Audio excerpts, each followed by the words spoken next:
Okey, Assalamualaikum warahmatullahi taala wabarakatuh. Saya Saiful Idham daripada FTMK selaku moderator untuk wacana kita pada malam ini yang bertajuk Kepimpinan daripada Kacamata Generasi Z. Okey, sebelum kita meneruskan wacana kita pada hari ini, diminta untuk setiap ahli panel memperkenalkan diri masing-masing.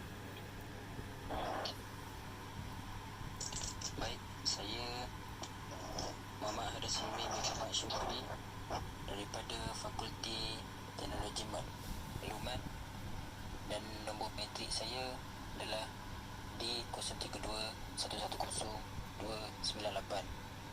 Terima kasih. Seterusnya,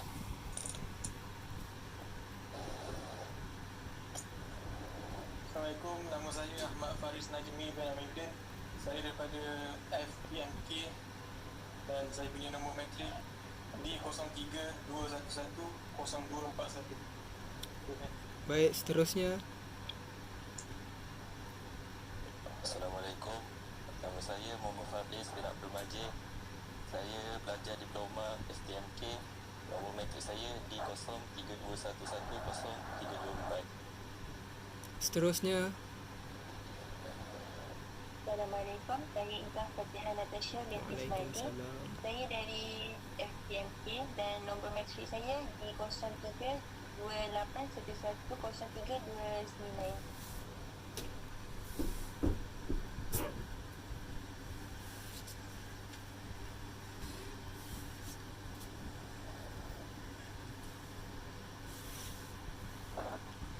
Seterusnya. Saya Muhammad dari Fakulti Teknologi Maklumat dan Komunikasi. Nombor metrik saya D02111008. Seterusnya.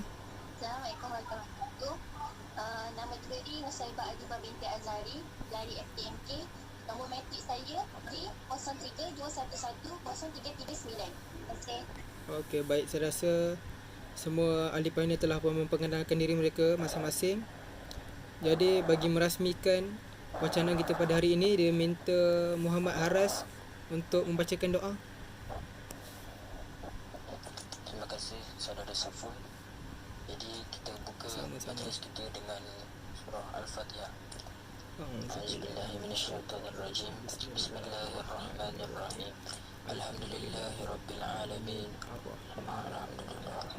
Ar-Rahmanir-Rahim. Maliki yaumiddin. Iyyaka na'budu wa iyyaka nasta'in. Ihdinas siratal mustaqim. Siratal ladzina an'amta 'alaihim ghairil maghdubi 'alaihim waladdallin. Amin. Bismillahirrahmanirrahim. Alhamdulillahirabbil alamin.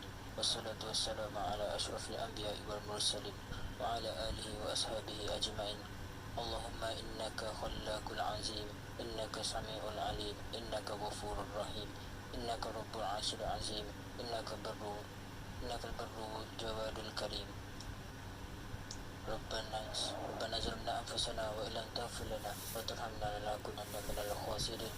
Rabbana la tuzigh qulubana ba'da idh hadaytana wa hab lana min ladunka rahmah innaka antal wahhab. Rabbi shrah li sadri wa yassir li amri wahlul 'uqdatam min lisani yafqahu qawli. Rabbana atina fid dunya hasanah wa fil akhirati hasanah wa qina azabannar. Wa sallallahu ala sayyidina Muhammadin wa ala alihi wa sahbihi wasallam. Walhamdulillahi rabbil alamin. Amin, amin, amin ya rabbal alamin. Bacaan doa yang baik daripada saudara Haras. Maka tanpa berlengah lagi, mari kita mulakan wacana kita pada hari ini. Seperti yang semua tahu, tajuk wacana kita pada hari ini adalah Kepimpinan dari Kacamata Generasi Z. Maka dengan itu saya akan bertanyakan soalan kepada ahli panel kita yang pertama, iaitu Nusaibah. Okey, bagi Nusaibah, apa itu maksud generasi Z? Terima kasih kepada saudara Saiful atas soalan yang diberi. Okey, secara ringkas saya akan taklifkan tentang generasi Z. Okey. Generasi Z ni golongan yang bermula dari tahun 1998 hingga 2009. Generasi Z ni digolong sebagai generasi teknologi. mereka telah mula melalui internet ni sejak mereka masih belum cakap, maksudnya sejak mereka lahir lagi, golongan ni dia dah wujud dah. Okay. Generasi Z ni perlu dibimbing dan dipimpin oleh ibu bapa supaya tidak terjerumus daripada perkara-perkara negatif. Dan ibu bapa pula juga perlu galakkan anak-anak untuk menggunakan dunia laman sosial sejak kecil lagi.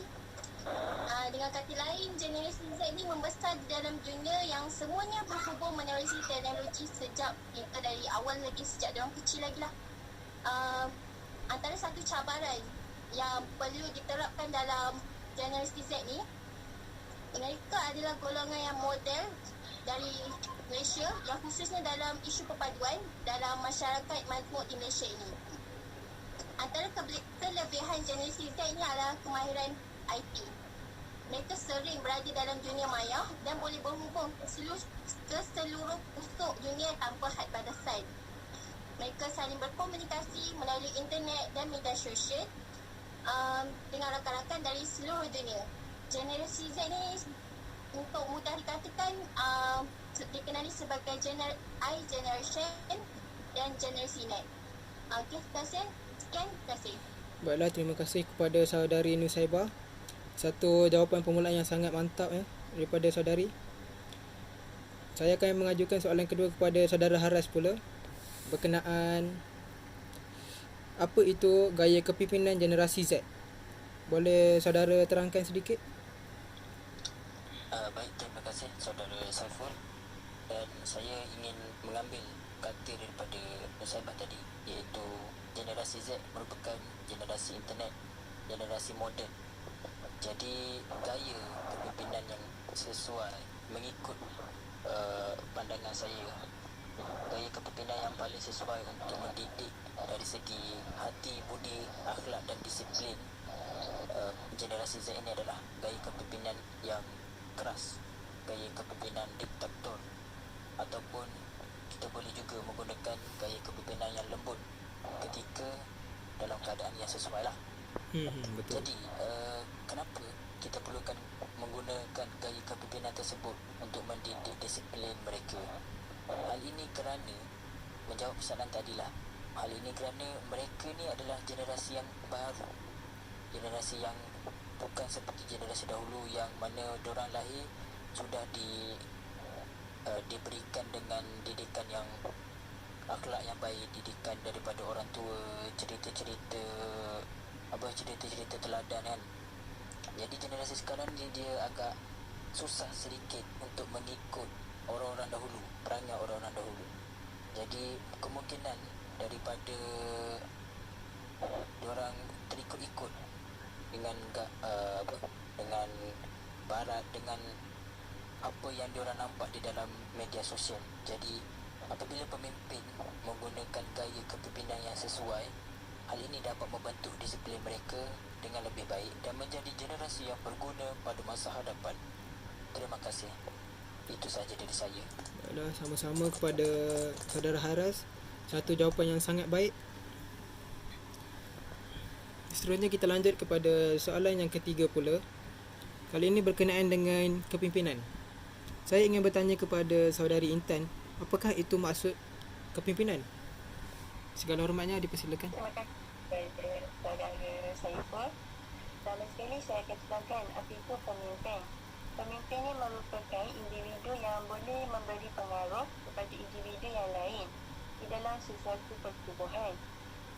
Sesuatu yang menarik dalam kepimpinan ini adalah kewujudan pemimpin yang berada dalam organisasi yang punya struktur yang tersendiri dengan mewujudkan hubungan antara pemimpin dan pengikut bagi mencapai sesuatu kecemerlangan. Sekian, terima kasih.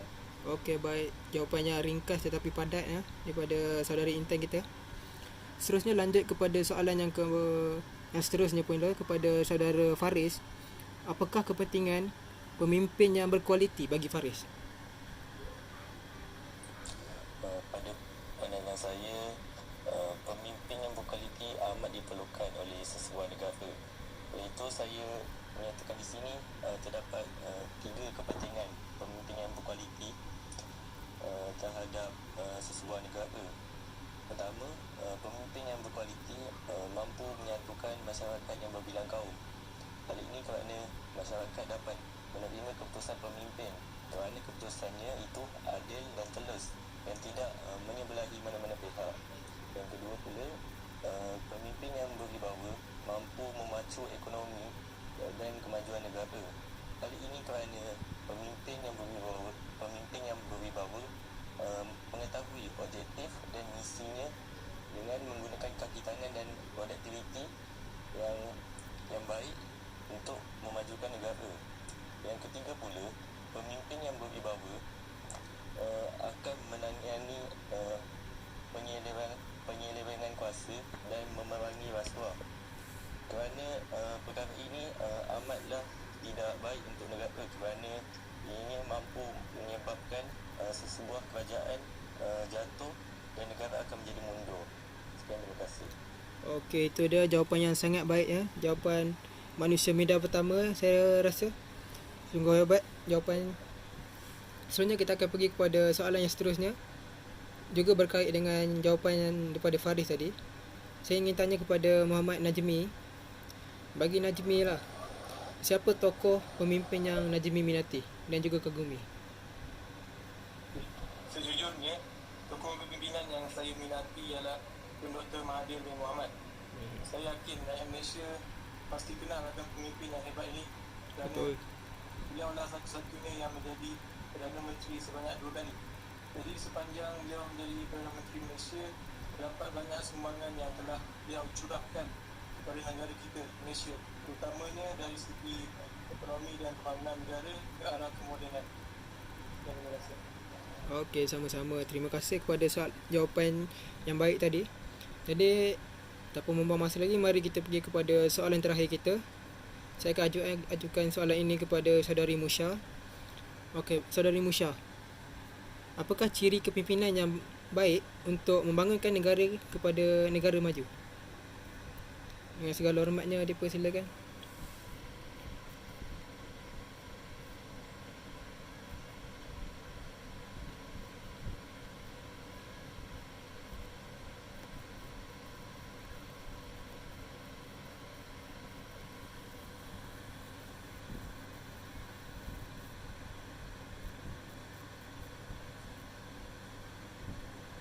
Saudara Musya, saudari Musya.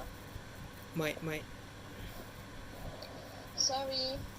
Tak apa. Ciri kepimpinan untuk membangunkan negara ke arah yang lebih maju ialah kepimpinan yang sempurna, kemampuan fizikal yang sempurna, misalnya sihat tubuh badan. Untuk pengetahuan rakan-rakan, negara kita iaitu Malaysia merupakan negara yang membangun, bukan lagi dikategorikan sebagai negara yang lebih maju. Seperti Korea Utara. Selain itu juga, ciri kepimpinan yang membangun negara kita adalah melibatkan pemimpin sendiri. Seseorang pemimpin yang bijaksana mampu membangunkan sesebuah negara ke arah yang maju. Misalnya dalam mengatur strategi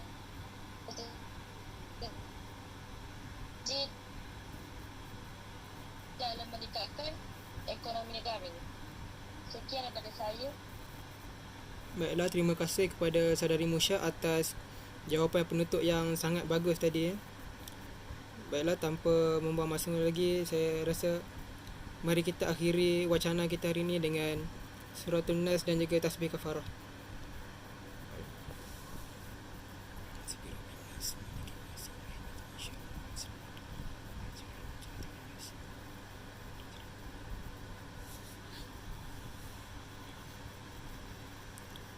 Okey, terima kasih semua.